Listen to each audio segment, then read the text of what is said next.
Hey there, good morning. I'm out on a cold day on a walk. Man, I'm tired of winter. I had breakfast with a couple of buddies this morning, which started my day off right. I mean, it made me get out of bed at a certain time because, I had a agenda. And, all right, let's get at it. I'm worried about men. I'm worried about men in general, not just myself, but you and other of our kind, with testosterone running through our veins and out there, like lions, killing our meat so that we can eat. Loneliness in men is a big deal. It's bigger than we probably realize. There's a saying that the loneliest man has the most friends. And I've read a little bit on that, and I thought a lot about it. And, there's been stages in my life where I had a lot of relationships that I had to maintain. But it didn't mean that I wasn't lonely. And then there's been times where I didn't have a lot of relationships, but I had a few close ones. And I'm rambling already, but the point I'm trying to make here, men, is that I'm known as a retired comic, but I'm not retired. And I'm doing comedy, so it's very confusing. But what I do during the day, during the week, during my work week, is I'm still involved in healthcare. And I manage a couple of grants. And we do programs, falls prevention programs, and chronic disease self-management, diabetes self-management programs. And the fundamental part of my job is to develop relationships so that we can teach these programs. Where are all the men? I mean, I had a program the other day that there were 40 plus people in it, and there were two men. One of them I had recruited and trained to be there with me, and then me. Where are all the men? Saturday Night Live, which I'm not a big fan of since its heyday, but Saturday Night Live even did a thing on this they called it Man Park, where women had to take their men to like a dog park, but it was for men so they could meet each other. And the research behind this has to do with the nature of being a man, to provide, to go out and conquer, to move on, kind of I got mine, you get yours mentality to providing teaches us to be alone, to be kind of nomadic. And it's difficult to make lasting relationships. And I'm guilty of it now. I had breakfast this morning with two other men. Sometimes there's 5 or 6 of us, but we're guilty of going weeks or months without seeing each other. And so this is going to sound crazy, but Toby Keith died. The reason it sounds kind of crazy, it comes out of the blue, but Toby Keith died about a week and a half ago. He was within 6 months of my age, and he sang songs that mean something to me. I'm going to talk about 3 or 4 of them. The first one that he sang, not the first song he sang, but the first of the ones I'm going to talk about is I Want to Talk About Me.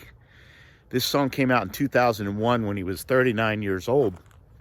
I didn't really know about this song until my son told me that I should use it as my walkout for the play that I do occasionally for caregivers called Defending the Caregiver.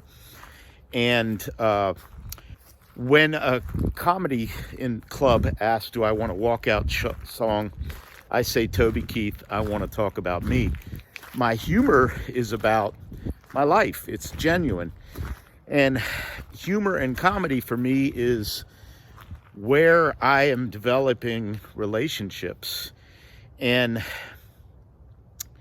the more that I've listened to Toby Keith, knowing which songs were his, the more I realize men, even when they're alone, they're not, there's a lot of, the songs he was singing about were my life and his life and your life.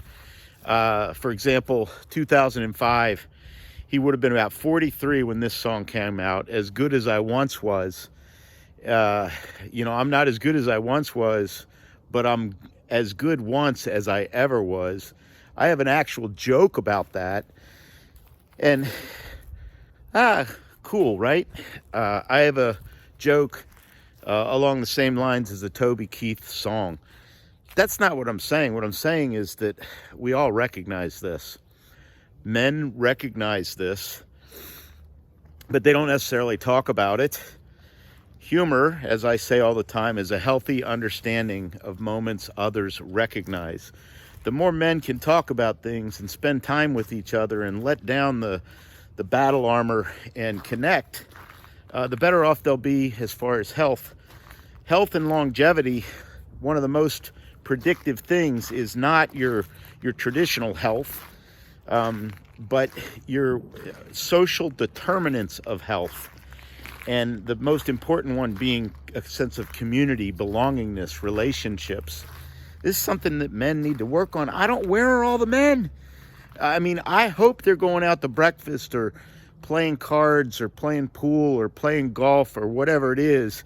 If you need a competition in order to interact, fine, do it. But they're not coming to the programs that I'm seeing at these senior centers and the like. So get connected.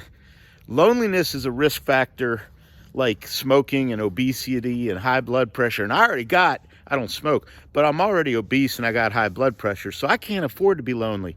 That's like 3 strikes and you're out. So one of the things that I've done, listen, I'm not telling you to do what I do because I screw up all the time. Do not do what I do. Maybe do what I say, but definitely don't do what I do. But I'm rekindling comedy because I'm excited about what it can offer me. It can offer me a reason to get out into the world, to interact with each other, to work on my communication skills. Maybe the narcissist in me gets a little bit of attention. But humor, a healthy understanding of moments others reject or recognize, really drives a lot of what I do. It keeps me connected. One of the challenges of being involved in comedy is that like a lot of my friends that I interact with and talk to almost every day, to the point that Vicky, my wife, it drives her crazy. They're other comics. And comics are degenerates. We're like dysfunctional. It's crazy. But I take such great satisfaction in communicating with other comics that are trying to figure out how to be funny, trying to figure out how to do something that is difficult and isn't necessarily very rewarding. But it's competitive. I don't even want to get into that, but it's satisfying a lot of things for me along the social determinants of health. And it's not that I've really ever struggled with loneliness, but I do spend a lot of time alone in reflection and being with other people, whatever your avenue is extremely important for your future well-being. And I'm just concerned because I don't see men out there. And I thank Joe and Rich for having breakfast with me this morning. And, thanks for inviting me. Invite somebody to something. Or if somebody invites you, figure out how to say yes. And I don't know whether these videos are something that'll make you feel like you're part of something, but I know they make me feel like I'm part of something by sharing them. And that's all I really care about here. So thanks for being here. Thanks for being on this journey.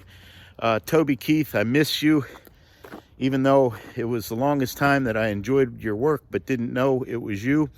And one song I didn't mention was Don't Let the Old Man In 2019, one of his latest hits. He would have been 57-ish when he wrote that song. And one of the things that it said in there is, get up and go outside. Don't let the old man in. And not as a tribute to Toby Keith, but perhaps emulating his thoughts and his songs. I'm trying to do more of that myself. Get up and go outside. And thank you for letting me shoot these videos, because I always do them when I have gotten up to go outside. Just another reason to keep me going. So thank you for being there. Thank you for caring. Let humor work. Let's go, men.